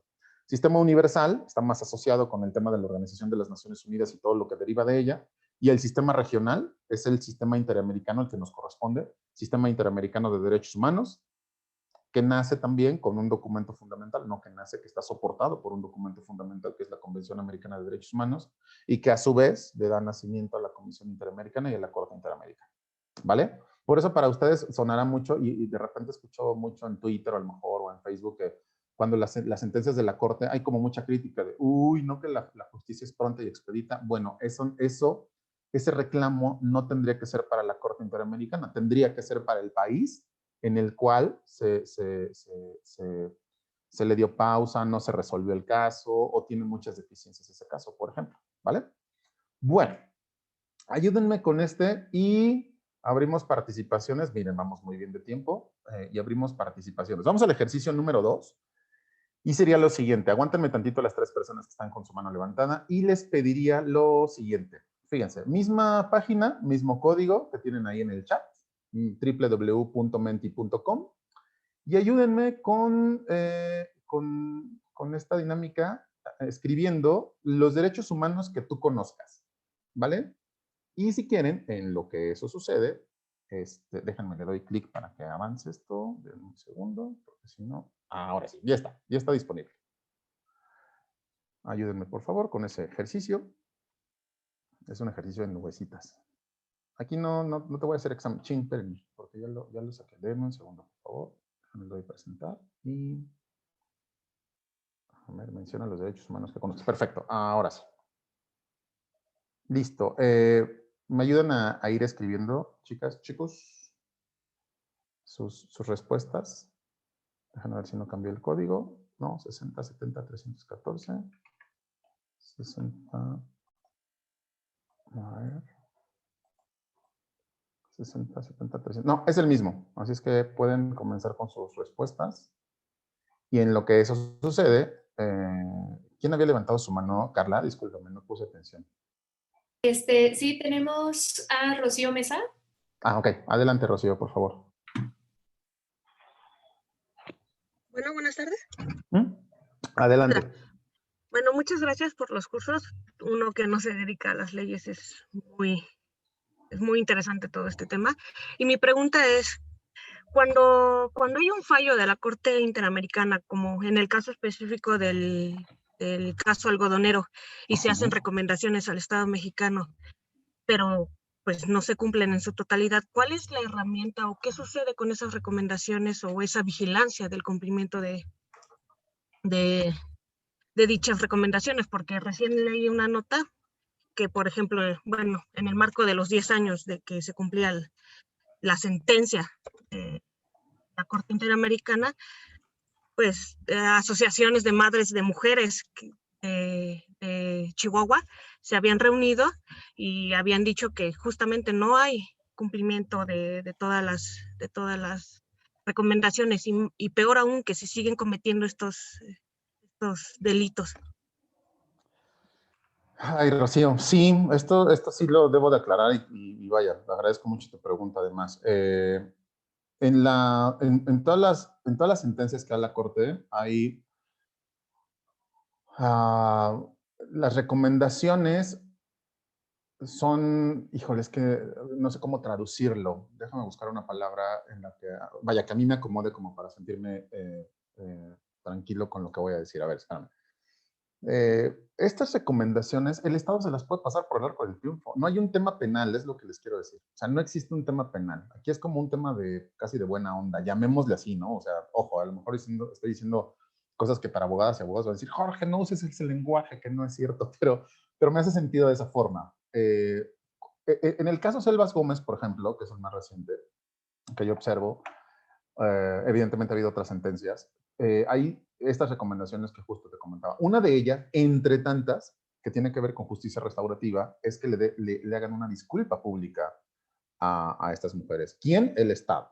¿Quién? Ojo, por eso es interesante, no van a traer a Enrique Peña Nieto y no van a traer en el caso a Vicente Fox. Que a Vicente Fox alguien quítele el Twitter, porque híjole, bueno, es muy divertido. Vicente Fox cayó en algo muy interesante que ya. En fin, bueno. Al presidente en turno, que es Andrés Manuel López Obrador, pensemos que si bien él no fue el dirigente dentro de ese escenario donde se cometieron estos delitos, ¿no? Y estas violaciones a derechos humanos, él como responsable del Estado mexicano es quien debe asumir la responsabilidad de cumplir con las sentencias de la Corte Interamericana de Derechos Humanos. Hay una, digamos, le dan una temporalidad. Y si eso no sucede, lo vuelven a señalar y lo vuelven a señalar. ¿Qué es lo malo, llamémosle de eso, dentro de lo bueno? Lo malo es que no hay una obligatoriedad. No es que obligar, no, sí existe una obligatoriedad. Lo que no existe es un mecanismo en donde haya no sé si llamarle así porque estaría cayendo como en un lenguaje punitivo también, no hay un tema penal donde le digan al Estado mexicano, bueno, o sea, como tú no cumpliste, pues entonces ahora va a suceder esto. O sea, no, ventaja, o sea, yo le veo ventaja y no sé las demás y los demás que observen. Sé que de repente van a decir, bueno, entonces ¿para qué sirve la Corte? Pues a lo mejor no sirve para nada. No, sí sirve, porque al final sí acaba desnudando algo que el Estado mexicano viene haciendo y otros estados. Si no existiera la Corte, seguramente el Estado mexicano seguiría haciendo lo que en los años 60 y 70 vinieron haciendo, que lo ha hecho. Vuelvo, poner estas figuras de la Corte Interamericana y demás, no ha limitado en todo en sus ejercicios de violaciones a derechos humanos a los estados. Eso hay que decirlo también. Tan así que México, y si mal no recuerdo, Colombia son los países que más sentencias y más recomendaciones tienen, imagínense nada más. Entonces, sé que a lo mejor mi respuesta va a ser muy desalentadora para ti, pero no, insisto, bajo la traducción que yo estoy haciendo, ¿no? Y con el lenguaje no legal que estoy utilizando, podría decirte entonces que no existe necesariamente una forma de apretarle la mano al presidente y que, oye, óigame, pues ya, ¿no? Ya le debe esto a las chicas, ya. Algunas se van cumpliendo, por supuesto, algunas, ¿no? Y hay una revisión posterior. Si mal no recuerdo, a los 6 meses de las sentencias es una revisión posterior de los acuerdos que se deben de cumplir.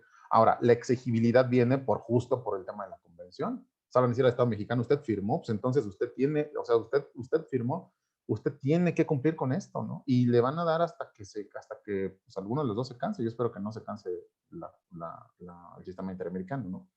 Pero bueno, muchas gracias por la participación. ¿Quién iba? Discúlpenme. Yo la tengo. Seguimos. Perdón. No te preocupes, perdón, adelante. No sé quién había hablado, pero la siguiente participación es Luis Otón. Ok. Minuto y medio, querido Luis, por favor. Sí, muchas gracias. Pues es que en relación al tema que tocaste, ¿no? En algunas entidades de gobierno, sobre todo, es de llamar la atención que como requisitos de ingreso te piden cartas de antecedentes no penales, cuando el Estado es el garante de los derechos humanos de las personas, ¿no? ¿Hay algo que se pueda hacer en ese sentido a nivel global? Y no me queda claro, dices, legalmente pues, se apegan a lo que dicen sus procedimientos, pero en la práctica están atentando contra sus derechos humanos, ¿no? Es un caso. Y el otro es en el de cuando las personas son privadas de la libertad y después de un tiempo, si bien les va, las dejan en libertad porque no pudieron comprobarles o porque tuvo que intervenir alguna organización de derechos humanos, etcétera. Y ahí también, ¿qué se hace? Porque nada más si bien les da disculpen usted, y ahí muere. ¿Y qué pasa? Sí, tienes razón. En el caso de la Carta de No Antecedentes Penales, ha habido muchos movimientos de asociaciones civiles, sobre todo es que es justo como tú lo comentas, o sea, tú vas a un espacio privado público, llamémosle del Estado o de una empresa, y te piden la carta de no antecedentes penales y eso atenta en contra de tu dignidad, porque vuelvo al tema, pensemos que sí, pensemos que alguno de nosotros estuvo alguna vez en ese lugar, ¿no? Y entonces, por eso hay que regresarnos como 15 pasos para atrás a lo mejor, porque cuando observamos eso, lo que hay que tener en cuenta siempre es, uno, ¿cuál es la obligación del Estado mexicano? Y la obligación del Estado mexicano en el artículo 18 dice que se tiene que armonizar en temas de derechos humanos el sistema penitenciario, por un lado. Y por otro lado, se supone, fíjense qué interesante, y mi pregunta tiene que ver siempre con eso. ¿Para qué encierras a la gente entonces? ¿Cuál es el motivo de encerrar a la gente? Y aquí tiene que ver con temas de penología y de castigo, muy estudios, por supuesto, que ha hecho o que realizó muy bien Michel Foucault. Es decir, ¿por qué quieres encerrar a las personas? ¿Qué motivo hay para encerrar a las personas? ¿Qué quieres lograr? Porque si nada más es encerrar por encerrar, entonces pues, el objetivo no se va a cumplir o digamos, ajá, ¿cómo lo estás concibiendo tu Estado para modificar? Antes se acuerdan que en criminología se les llaman los res, la resocialización, ¿no? Después ¿cómo era? Era resocialización, hay otro previo, no recuerdo ahora, pero bueno. Y después se llegó al esquema de reinserción social. Y reinsertar, pues es básicamente sacar de un lado y poner en otro. Eso sería muy interesante. Pero mi pregunta es, ¿para qué quieres encerrar a alguien? Primer punto. Ya que te quede claro, ya que nos quede claro, ¿para qué queremos encerrar a alguien? Y que lo dice, insisto, el 18 constitucional. Entonces podemos observar que en teoría es para que, digamos, le pague de alguna forma a la sociedad aquello que hizo mal. Pero además que el Estado también se haga cargo de que esa persona reformule su comportamiento, que cuando salga se supone que no vuelva a regresar ahí. Esa es la idea, y vuelvo al punto, sé que puede ser muy romántica, ¿no?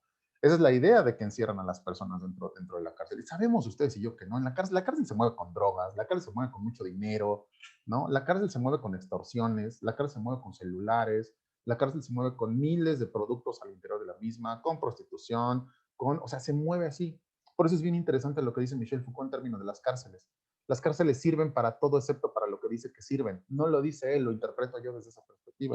En un librito que regularmente tengo por aquí a la mano, déjenme ver si anda por aquí. Sí, aquí también. Si alguien no lo ha leído, es Vigilar y Castigar, de este gran autor, Michel Foucault. Y cierro esta participación de su compañero. Efectivamente, hay organizaciones civiles que han metido temas de amparos porque no puedes solicitarle a una persona, o sea, no es, porque estás transgrediendo el tema de la dignidad, ¿no? Entonces, el tema de la política pública el día de hoy, que tiene que ver con la protección de la dignidad de las personas, no se está respetando porque, ahora, entiendo el camino, o sea, por eso les decía, hay que poner puntos en el camino muy interesantes. La persona ya cumplió, entonces, el tema, tú le pusiste la sanción, tú le dijiste a esa persona que iban a ser 2 años, 3 meses, 5 días, ejemplo, ¿no? Esa persona ya salió, a otro día esa persona tiene derecho a pedir trabajo y a que no le pregunten, porque ya pagó, o sea, se supone que para eso lo metiste, para que pagara, y se supone que para eso lo encerraste o la encerraste, ¿no? Y ahora tú tienes que darle, llamémosle así, casi una carta de certificación de ya salió bajo los términos de reinserción social bajo los cuales está montado el sistema penitenciario en nuestro país y en aras, digamos, del sistema interamericano de derechos humanos. Ya está la persona de regreso, ¿no? Ahí está, ahora ya puede ser un hombre, una mujer de bien o una persona de bien. Pues qué interesante, ¿no? Pero sí, efectivamente es durísimo ese tema. Muchas gracias. Vamos con otra persona, si les parece. Sí, Enrique Mesa. Sí, Enrique. Ayúdenme con el tiempo, 1 minuto y medio, por favor. Gracias. Hola, Jorge. Voy a tratar de ser lo más puntual posible. Muchas gracias nuevamente por la palabra. Jorge, hay algo que a mí me llama un poco la atención y quisiera de alguna manera problematizarlo, ¿no? En el sistema interamericano recurrentemente se le ha cuestionado sobre los tiempos larguísimos que tiene desde que llega una petición hasta que eventualmente, no siempre en todos los casos, llega una solicitud hasta la Corte Interamericana de Derechos Humanos. Y creo que también esto tiene que ver un poco con la voluntad de cumplimiento de los estados, ¿no? Prácticamente el sistema interamericano tiene un problema estructural y ese problema estructural tiene que ver con su propia dilación procesal devenida de la falta de recursos que tienen, económicos sobre todo para su funcionamiento, ¿no? Hay una especie de anorexia presupuestal por parte de los estados y los estados de alguna manera de esta forma al no contribuir con las aportaciones que les corresponde a cada uno de los 23 estados, 22 estados hoy día que forman parte de la convención y 35 que forman parte de la Organización de Estados Americanos. De alguna manera es un reflejo de que no tienen no se ha fincado de alguna manera, de manera sólida, la voluntad de cumplimiento con sus obligaciones en materia de derechos humanos, ¿no? Y esto, de que la propia comisión es una instancia válida a través de la cual la justiciabilidad de los derechos humanos puede hacerse una realidad a través del sistema regional, sin necesidad de que llegue hasta la Corte Interamericana, creo que sí tenemos que poner a la vista este problema estructural, y es un problema que también sufren los órganos de Naciones Unidas, ¿no? Tú has mencionado algunos, pero entre mecanismos y procedimientos especiales del Consejo de Derechos Humanos y los propios relatores especiales y altos comisionados que forman parte de la Asamblea tienen una anomia prácticamente presupuestal, ¿no? Y esto sí hay que ponerlo, digamos, en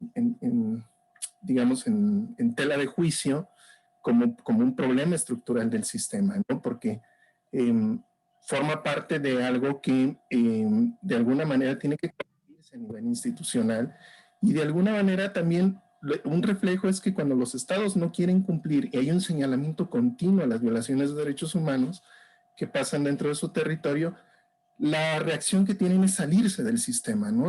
Pasó con Trinidad y Tobago, Venezuela, ahorita está prácticamente en un proceso de salida también República Dominicana.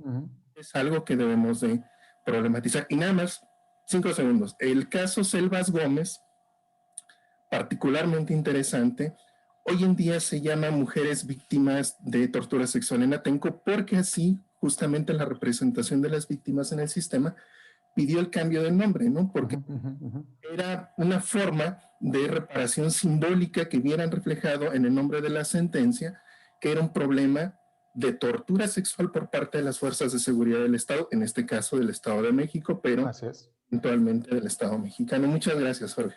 A ti, Enrique. No, hombre, fíjate que me hiciste recordar, ahora mismo estoy tomando un curso con la doctora Melissa Fernández Chagoya sobre temas de, fíjense qué interesante, sobre temas de políticas públicas e igualdad. Ahora les cuento por qué me hizo recordar a su compañero. Hay una parte, cuando se hacen políticas públicas, o más bien en las lecturas y en las reflexiones que hemos venido identificando, es cuando, y ahorita voy a lo que comentaba su compañero Enrique, en aras de seguir problematizando y de dejarnos esta duda. Todas las políticas públicas sin presupuesto se quedan en meras aspiraciones. Toda política pública que no tenga dinero de por medio para que se ejerza. Y ojo, y no me voy a seguir porque si no nos quedamos aquí 3 horas hablando de cómo se ejerce el presupuesto, que ese no va a ser el tema del día de hoy, que es otra cosa.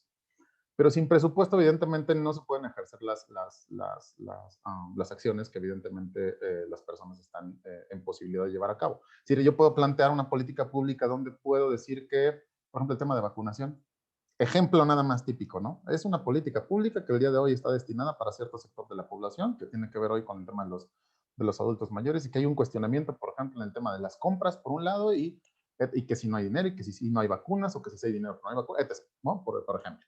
Otro, el tema educativo, ¿no? Donde algunas chicas y chicos el día de hoy no pueden acceder a la educación en línea porque evidentemente es sumamente elitista y porque evidentemente no en algunas poblaciones, bueno, no hay ni agua, pues no hay ni drenaje. Y entonces no hay presupuesto, ¿no? De política pública o no se genera el presupuesto para el específico de ello.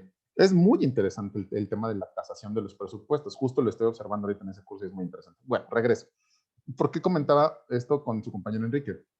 Porque efectivamente hay una dependencia económica de los organismos internacionales respecto a los estados.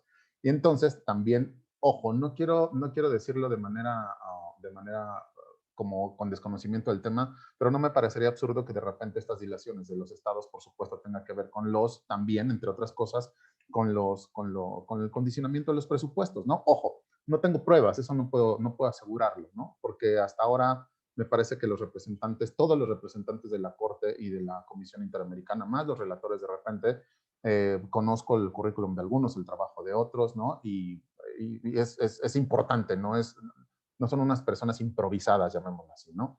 Los jueces, por ejemplo, ¿no? Y por otro lado, me hiciste recordar, querido Enrique, les recomiendo mucho, escríbanme por favor, o si no, es que no lo encuentro ahorita, pero sí lo tengo, di una clase de hecho de eso, de esto que tú comentas, de cómo el tránsito que se hace desde iniciar, por ejemplo, el procedimiento para que la Comisión Interamericana observe mi caso, puede ser, pero no, a ver, déjenme ordenar, ando muy rápido con las revoluciones.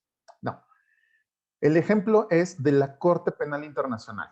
Hay un documental en Vimeo, se llama, si mal no recuerdo, Los Olvidados de la Justicia. O sea, aquí sí le pongo entre comillas porque no sé si es el título exacto, pero es en la plataforma Vimeo. Si me permiten y me escriben en el Twitter o en el Facebook o en el correo electrónico, prometo que lo subo a la plataforma, porque es muy interesante cómo este documental de unos franceses va poniendo las líneas para decirle, para desnudar cómo se llega hasta la Corte Penal Internacional. Y cierro con esto. No es que la Corte Penal Internacional no quiera tomar los casos, sino que también hay un procedimiento. Y en ese documental es muy interesante cómo le rebotan a estas organizaciones nacionales mexicanas, estas organizaciones de la sociedad civil, le dicen, no te puedo aceptar tu caso porque no cumple con los estándares para que sea parte, digamos, de la Corte Penal Internacional. Por lo tanto, algún día, yo espero que no morirme antes de ver a Felipe Calderón enjuiciado por la Corte Penal Internacional, sé, ¿no? Y aquí sí voy a poner mi posicionamiento político, lo comenté desde la vez pasada, ¿no? Pero si hay alguna persona que me encantaría que le hicieran el procedimiento, con todas las pruebas, ¿eh? O sea, aquí no hay un tema de deseos pasionales, sino con tema de pruebas, que se le hicieran juicios y demás. Y si va por ahí, pues ojalá, ¿no? Ya pasó en Yugoslavia, ya pasó en Ruanda, por ejemplo, ¿no? Y entonces, en ese documental ustedes podrán observar la no sencillez de llegar hasta un sistema de justicia internacional, en el caso de la Corte Penal Internacional, que está bajo el Estatuto de Roma, pues, ¿no? Entre otras cosas que evidentemente está bajo la mirada de Naciones Unidas. Pero bueno, Enrique, para variar, me dejaste mucha problemática aquí, pero muchas gracias. Y si les parece, voy con 3 personas más. A ver, ¿me ayudas, Carla, si eres tan amable, por favor? Sí, seguiríamos con Rosalía. Rosalía, ¿me ayudas con 1 minuto y medio, Rosalía, por favor?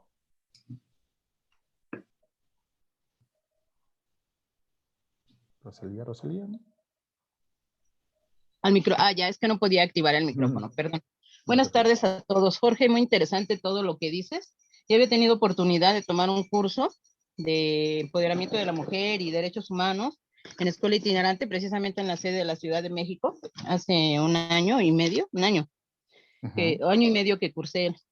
Y pues vas aprendiendo, ¿no? Cómo va el escalafón o cómo va la forma de poder llegar de una instancia a la otra, ¿no? Y por qué razones se llega de una a la otra. Muy interesante lo que comenta también Enrique y lo que comenta Luis. A mí me parece que respecto a lo de los reclusorios, ahí independientemente de que supuestamente están ahí para recibir el castigo, también se supone que para reeducarse o aprender a desaprender, ¿no? Hábitos y costumbres, usos y demás. Pero lamentablemente, yo tengo un caso muy cercano que tuve que ir a ver a la persona y demás y apoyarla. Lamentablemente es una cortina de humo la que siempre se pone y es una apariencia todo. Y cuando hay corrupción, Jorge, es difícil que se pueda llevar a cabo los procedimientos como dice o dicta la ley, o dictan las instituciones, o dictan las dependencias.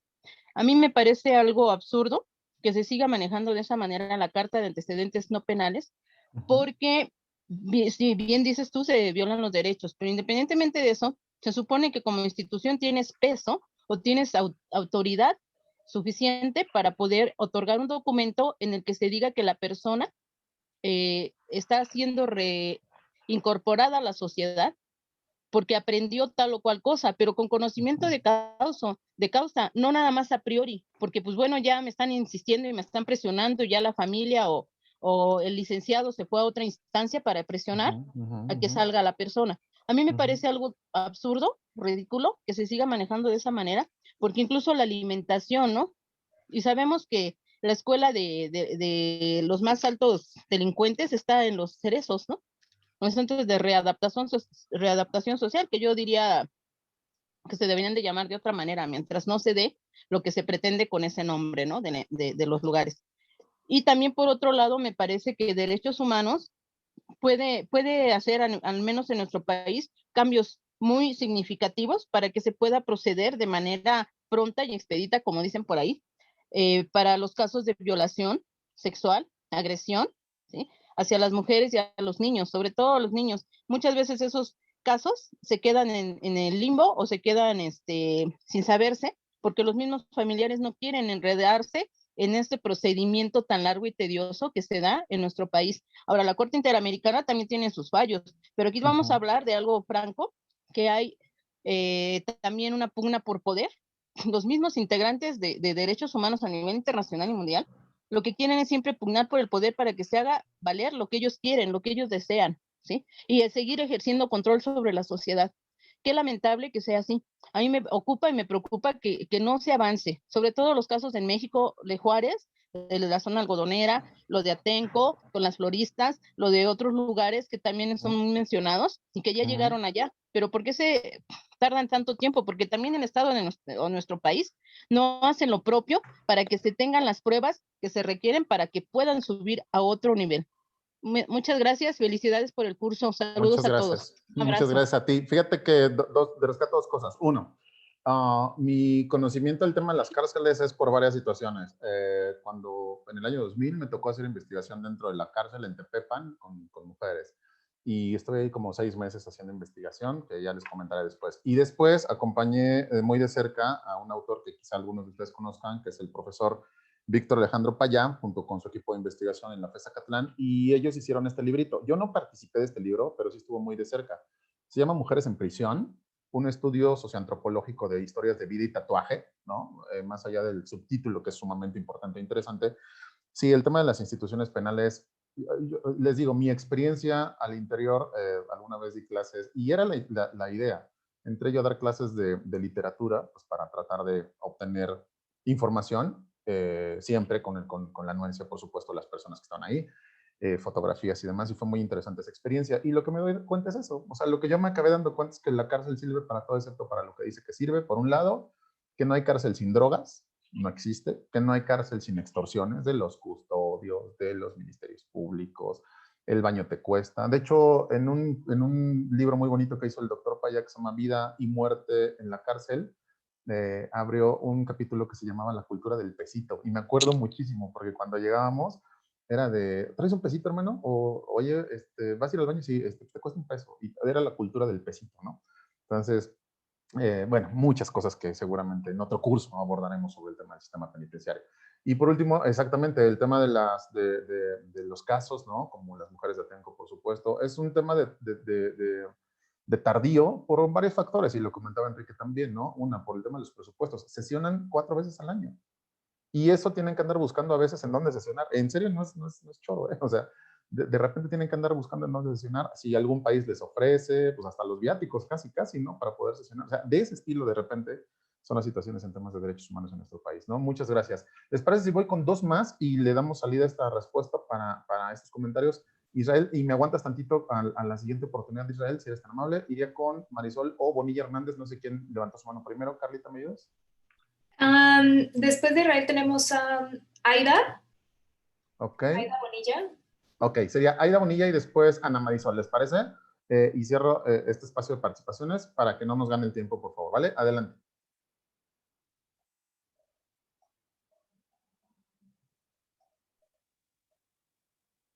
Hola, ¿qué tal? Buenas tardes. Hola, hola. Sí, en relación a lo que comentabas hace un momento, ¿no?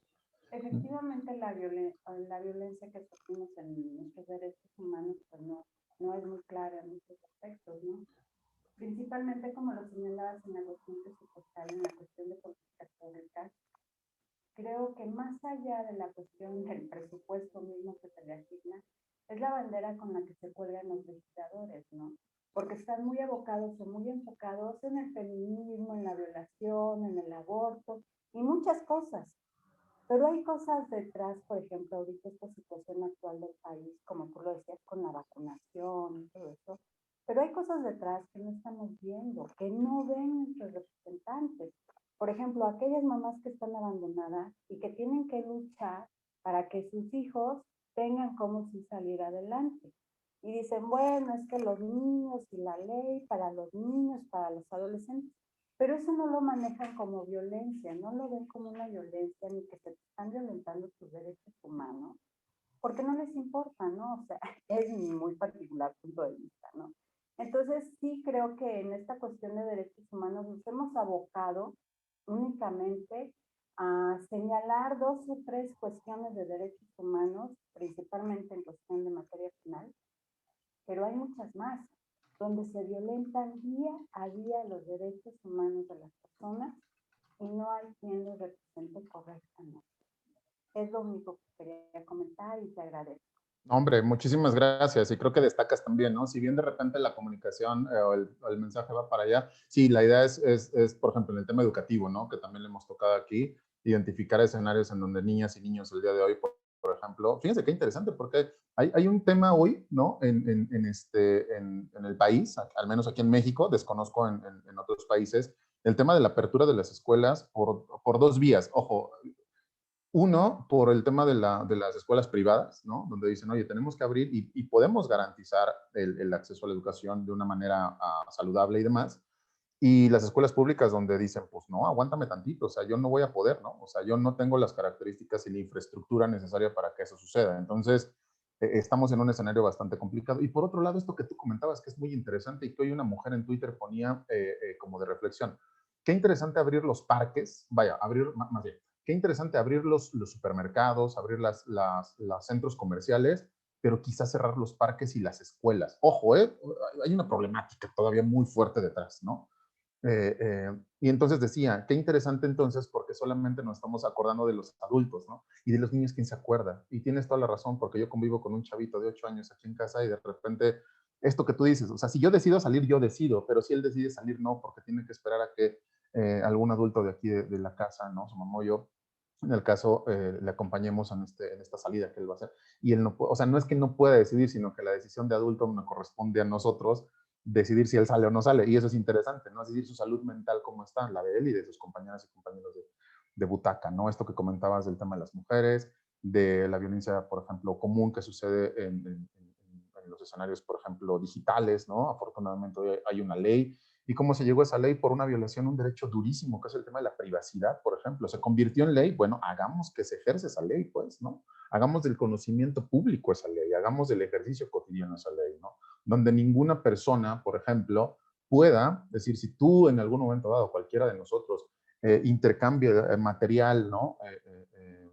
Fotos, videos o demás de su vida íntima, pues que no se vuelva de esto de manera pública, porque tú estás confiando en otra persona. Bueno, ahí hay una ley, eso es bueno, por ejemplo, ¿no? Les quería poner el tema de los 30 derechos humanos que están en la declaración, pero me los voy a brincar y no por otra cosa, sino porque no nos va a dar tiempo. Aquí estaba. Búsquenlo así. Esta me gusta mucho, regularmente la utilizo, Declaración Universal de Derechos Humanos. Es una versión subtitulada, tiene muchos personajes que les van a ir leyendo dura 10 minutos, 12, ¿no? Les van a ir leyendo los 30 derechos humanos que existen aquí. Para quien no esté tan familiarizado o familiarizada, muchas gracias por su participación en el ejercicio digital. Efectivamente, está el tema de la vida, está el tema de la no tortura, el tema de un juicio justo, el tema del reconocimiento de la nacionalidad, de la identidad, entre otras, bueno, la libertad de expresión, entre otras muchas, ¿no? Del derecho a la salud, del derecho a la vida, por supuesto, creo que ya lo repetí, ¿no? Entre otros, por supuesto, hay muchos, o sea, bueno, son al menos estos los que reconocen la Declaración Universal de Derechos Humanos. Y con ello, entonces, iría como al cierre de esta sesión y de este curso. Fíjense. A razón de este sistema universal de derechos humanos, ahora, sí hay que decirlo, hay muchas críticas que hay que hacer todavía a los sistemas, tanto al regional como al nacional, como al universal, hay muchas. Pero me parece que hoy tenemos más instrumentos de cómo hacer exigibles nuestros derechos que hace mucho tiempo. Y eso evidentemente tiene que ver con la ciudadanía. Con quién de repente se lanzó a las calles, ¿no? Se lanzó a lo que ustedes gusten y manden, ¿no? O sea, se lanzó pues a la calle a pedir y exigir. Yo no vi a las mamás de las personas desaparecidas y a los papás de las personas en desaparición sentados en su casa esperando, no, porque sabían que eso no iba a suceder. Ellos fueron al Senado, ¿no? Y ojo, fíjense qué absurdo, porque no tendría por qué ser así. No tendría la ciudadanía por qué estar yendo a exigirles a los gobernantes que hagan lo que tienen que hacer, ¿no? Pero bueno, a través de las movilizaciones sociales, ¿no? Se dan estas características. Derecho internacional de los derechos humanos es la rama del derecho internacional que se ocupa del establecimiento y promoción de los derechos humanos. La protección será ejercida por el Sistema Internacional de Protección, que es el conjunto de normas jurídicas, principios e instituciones establecidas en uno o varios instrumentos de derecho internacional, convencionales y o declarativos, y cuyo objeto es el fomento y respeto de protección de los derechos humanos, así como el establecimiento de mecanismos que garanticen la protección y el ejercicio efectivo de estos derechos. Esto dice la letra. Ahora hay que hacer exigible esta letra. Considera a las personas como sujetas de derecho internacional son destinatarias de las normas jurídicas internacionales. Y nuevamente lo tomo de la Conferencia Mundial de Derechos Humanos de Viena de 1993. ¿Cómo cierro? ¿Para qué sirven los derechos humanos? Me parece que es una reflexión sumamente personal. No voy a dar una definición aquí de para qué sirven los derechos humanos. Cada una y cada uno, bajo este acompañamiento que me han hecho favor de hacer conmigo, seguramente estará destacando en este momento para qué sirven, para que no me discriminen, para qué sirven, para hacerle exigible al Estado ciertas características, para qué sirven, para que yo me sienta seguro o segura en la calle y para hacerle exigible eso. ¿Para qué sirven? Para que yo pueda grabar al policía cuando esté haciendo su ejercicio público. ¿Para qué sirven? Para que el médico, por ejemplo, me revise con protocolos de derechos humanos en un hospital, por ejemplo, ¿no? Para que las empresas respeten mis derechos humanos, para que yo los conozca, para que cuando salga a marchar, cuando salga a pintar las paredes y a decirle a las autoridades lo que le tengo que decir, lo tenga con conocimiento de causa y decirle que lo tiene que hacer, ¿no? Arriesgándome quizá muchas cosas, como muchas y muchos se han arriesgado en este mundo, pues, por esos derechos, ¿no? Entonces, ¿para qué sirven? Para ponerle alto a las injusticias del Estado. Sé que de repente puede ser, vuelvo, muy romántico, pero me parece que hay herramientas el día de hoy. Tengo 3 minutos y me gustaría cerrar con Marisol. Discúlpenme las demás personas que se quedaron en el tintero. De verdad, discúlpenme. Pues aquí tienen mis redes. Si quieren seguir la discusión, con mucho gusto. De repente me abro pequeños espacios y ahí escribo cositas. Marisol, ¿quieres hacer una última reacción? Nos quedan 2 minutos, ¿te parece? Contaditos. Sí, nada más tengo la duda que, por ejemplo, si se le hiciera juicio político a Calderón, que estaría en la cárcel. Y la otra pregunta es el video que nos comentaste que podemos ver en los servidores de la justicia. ¿En dónde se puede buscar? En una plataforma que se llama Vimeo. Vimeo. V-I-M-E-O. No recuerdo bien el título, pero casi te apuesto o les apuesto que es ese. Entonces, 2 momentos rápidos. Un tema de juicio político a Felipe Calderón es una cosa y otro es un juicio penal. O sea, pueden ser los dos a la vez, ¿no? Y no solo a Calderón, puede ser a cualquier presidente de la República, a cualquier funcionario público. Ya nos meteremos en otro momento en eso.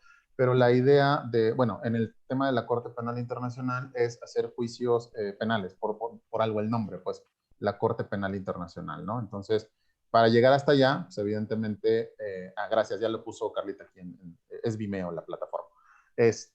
Para llegar hasta allá, pues hay todo un desgaste institucional. Entonces, pues bueno, muchas gracias. Me he despedido muy corriendo las anteriores y no quería en esta ocasión hacerlo así. Yo les agradezco muchísimo. Me lo he pasado increíblemente genial con ustedes por sus aportaciones, por su interés, por su respeto y por la suma que han hecho a estos espacios.